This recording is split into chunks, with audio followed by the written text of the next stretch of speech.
ஆன்மீக அன்பர்கள் அனைவருக்கும் வணக்கம். இனியோட பதிவில் நம்ம தைப்பூச திருநாள் அன்று என்னென்ன செய்யணும், அன்னைக்கு சொல்ல வேண்டிய ஸ்லோகங்கள் என்னென்ன அப்படிங்கிறத விரிவாக பார்க்கலாம். அதுக்கு முன்னாடி இந்த சேனலை நீங்கள் ஆன்மீக விஷயங்களுக்காக தொடர்ந்து ஃபாலோ பண்ணுறீங்கன்னா நீங்கள் சப்ஸ்கிரைப் செய்து பாருங்கள். அப்போ தான் நான் போடுற பதிவு உடனுக்குடன் உங்கள் நோட்டிஃபிகேஷனுக்கு வரும். சரி, வாங்க இப்போ பதிவுக்குள்ளே போகலாம். தைப்பூசம் ஒரு வருஷமும் பார்த்தீங்கன்னா தை மாதம் பூச நட்சத்திரத்து போது வரும்.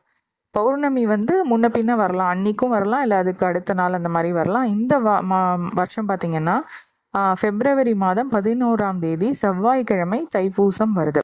அன்னைக்கு தான் நம்ம முருகப்பெருமானை வேண்டி கொண்டாட போகிறோம். இந்த தைப்பூசம் அப்படிங்கிறது என்ன சிறப்புன்னு பார்த்திங்கன்னா, எல்லா முருகன் கோவில்கள் அதே மாதிரி சிவன் கோவில்களில் திருவிழாக்கள் நடைபெறும். இது எப்படி ஏற்பட்டதுன்னா, தேவர்களுக்கும் அசுரர்களுக்கும் ஒரு போர் நடந்தது. அப்போது தேவர்களால் அசுரர்களை அழிக்க முடியல, ரொம்ப கஷ்டப்பட்டாங்க. அசுரர்கள் ரொம்ப கஷ்டத்தை கொடுத்தாங்க. அதையெல்லாம் முறையிட்டு சிவபெருமானிடம் சென்று தேவர்கள் வேண்டினராம், எங்களால் அசுரர்களை அழிக்க முடியல, எனவே நீங்கள் உங்கள் தலைமையில் இந்த ஆற்றல் வாய்ந்த ஒரு தலைவனை உருவாக்கி இந்த அசுரர்களை அழிக்கணும் அப்படின்னு சொல்லிட்டு ரொம்ப வேண்டினாங்களாம் தேவர்கள் சிவபெருமானிடம். அப்போது அந்த கருணை கடலான எம்பெருமான் தேவர்கள் கேட்டதை ஏற்று ஒரு தனிப்பட்ட சக்தியால் உருவாக்கிய அவதாரம் தான் கந்தன். அதாவது நெற்றிக்கண்ணில் இருந்து வெளியான 6 தீப்பொறிகள் 6 அழகான குழந்தைகளாக உருவாயிற்று. அதை கார்த்திகை பெண்கள் அந்த குழந்தைகளை வளர்த்து அதுக்கப்புறமா 6 முகங்களுடன் அவதரித்து அப்படி அவதரித்தது தான் கந்தன் அப்படின்ட்டு முருகர். ஸோ சிவபெருமானின் தேவியான அன்னை பார்வதி தேவி ஆண்டி கோலத்தில் பழனிமலையில் வீற்றிருக்கும் முருகப்பெருமானுக்கு ஞானவேல் வழங்கியதும் இந்த தைப்பூச நாளில் தான். அதனால தான் பார்த்தீங்கன்னா பழனிமலையில் தைப்பூச திருவிழா அப்படிங்கிறது மற்ற கோவில்களை காட்டிலும் ரொம்ப சிறப்பாக இன்னைக்கு கொண்டாடுவாங்க. ஏன்னா அப்படி அளிக்கப்பட்ட அந்த வேலினை ஆயுதமாக கொண்டு தான் முருகப்பெருமான் அந்த அசுர குலத்தையே அழித்து தேவர்களை காப்பாற்றினதாக ஒரு ஐதீகம் இருக்கு. தேவர்களுக்கு தொல்லை கொடுத்த அரக்கர்களை திருச்செந்தூர் எனப்படும் திரு சீரலை வாயில் வதம் செய்து தேவர்கள் நிம்மதியடை செய்தவர் முருக கடவுள். அதனால்தான் அசுரர்களை வதம் செய்த முருகப்பெருமான் பயன்படுத்திய வேலினை வழிபட்டால் தீய சக்திகள் நம்மை தாக்காமல் இருப்பதுடன் அந்த சக்திகள் நமக்கு அடிபணிந்து நல்ல அருளை நல்கும் அப்படிங்கிறது ஒரு ஐதீகம். அன்னைக்கு பார்த்தீங்கன்னா வேல் மாறல் படிக்கிறது ரொம்ப ரொம்ப விசேஷம். யார் வீட்டிலலாம் வேல் வச்சுருக்கீங்களோ அவங்க தனியாக சிறப்பாக வேலுக்கு மட்டும் அபிஷேகம் செய்து பூஜை செய்து ரொம்ப ரொம்ப விசேஷம். இந்த தைப்பூச திருநாள் வேலுக்கு உகந்த ஒரு நாள்.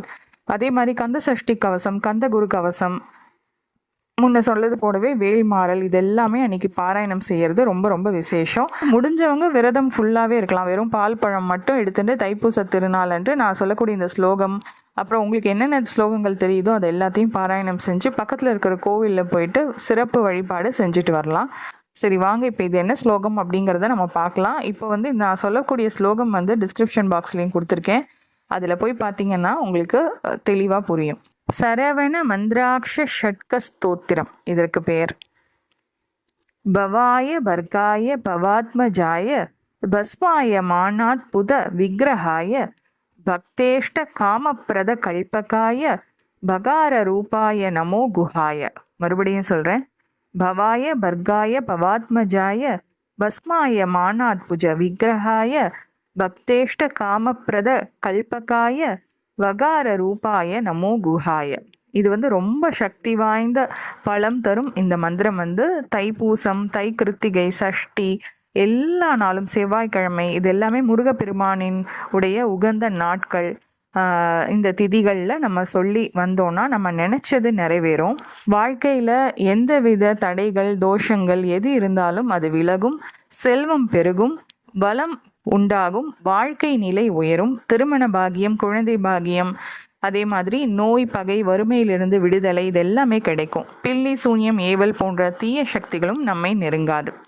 இப்படிப்பட்ட சக்தி வாய்ந்த மந்திரத்தை அனைவரும் தைப்பூச திருநாள் அன்று பாராயணம் செய்து முருகப்பெருமானின் அருளை பெறணும்னு நான் வேண்டிக்கிறேன்.